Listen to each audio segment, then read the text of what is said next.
I'll also be making a delicious stir-fried chicken dish, so join me then.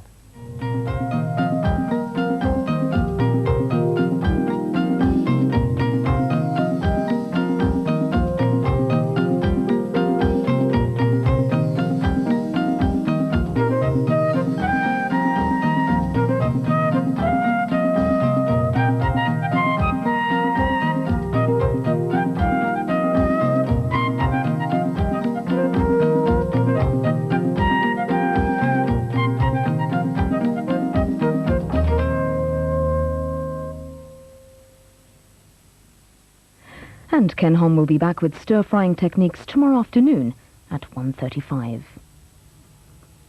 In a couple of minutes after the news, we take a look at the most valuable single object in the world for its weight and size. Just a bit of paper, the British Guiana 1-cent stamp. At 2:15, your regional political programme. At 2:45, Leonardo da Vinci's Mona Lisa in canvas, when Robert Hughes looks at the history and vast mythology surrounding the world's most famous painting. After the 3 o'clock news, songs of praise from Brighton with the Victorian Christmas extravaganza.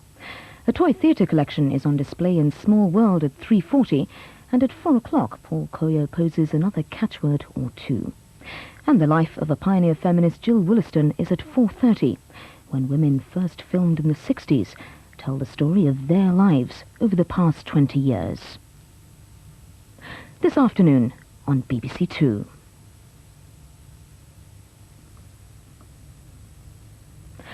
Now on BBC2, the news with Moira Stewart.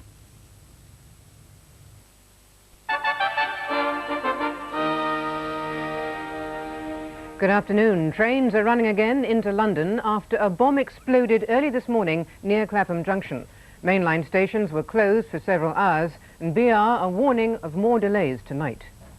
The explosion at around 6 o'clock, just before the rush hour should have got underway, meant the whole network had to be shut down. A train had been approaching the spot where the bomb had been planted.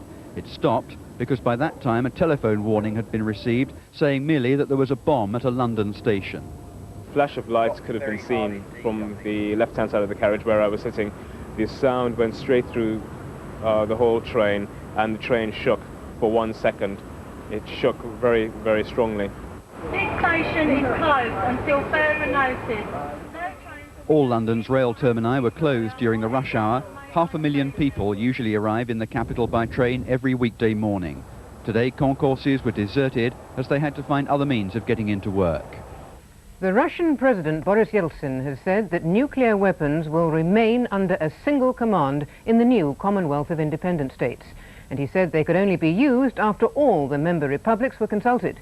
He was speaking after 4 hours of talks with the American Secretary of State, James Baker. In splendid surroundings befitting the man they sometimes call the new Russian Tsar, Mr. Yeltsin strode into St. Catherine's Hall in the Kremlin to greet the American Secretary of State. With the Soviet defense minister in the Russian delegation, the talks this morning centered on the fate of the country's nuclear arsenal.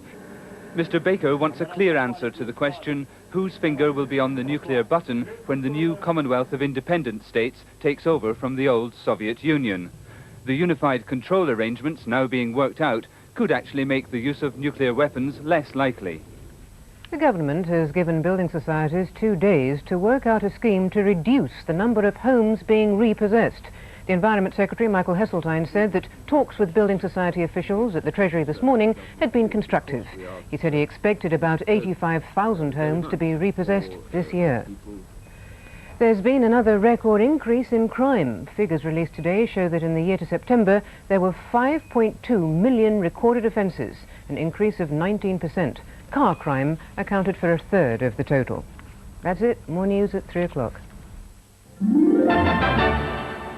Hello, much breezier, cleaner air is on the way. We can see that happening on the new Scottish radars. Rain just getting into the Hebrides. That heralds a change for us all over the next few days. Occasional rain moving into northern and western districts later today. Still very misty with some patches of fog over eastern districts, but at least not a particularly cold day. Clearer weather getting into the west for a time this evening, but not a cold day, except in the east, with these misty areas still staying about 4 Celsius. Some fog patches return to eastern parts tonight, with occasional rain in the north and west. Some fog patches too. It would happen. We both knew it would happen. The story of a young woman and her love for two men in the years after the war. I've decided not to go back to my aunt's. Would you mind terribly? I'd say if I did. I'm told women don't care much for the physical. All they're looking for is a beautiful mind. You can waste your life sitting there with your poet. It's a great game, especially for two players. But don't ever kid yourself it's anything else. Jolie Richardson stars in Heading Home, Wednesday at 9 on BBC2.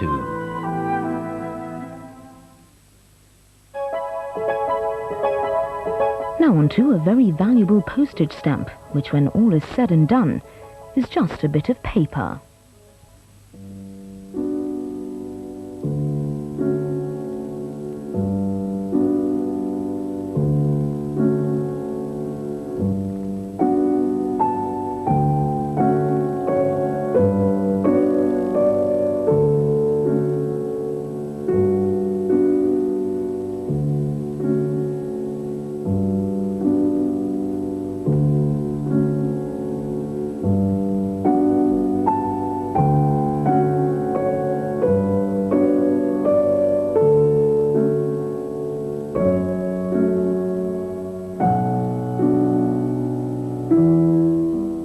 Put simply, it's the most valuable single object in the world for its size and weight. That's one thing everyone seems to agree. It's considered to be, by weight and substance, rather weight and value, the most valuable substance in the world.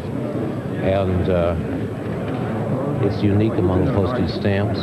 And I would imagine the dream of every schoolboy to someday either own it or at least see it. All right, the press has asked me just to give you a little brief review about this stamp. It's rather famous, and I don't think it needs any introduction. It is unique. Life magazine stated that it's undoubtedly the most valuable object in the world and by weight and size. The 1 cent British Guiana, black on magenta. The one and only, sole and single, rarity of rarities. And its worth, no one knows. It's worth as much as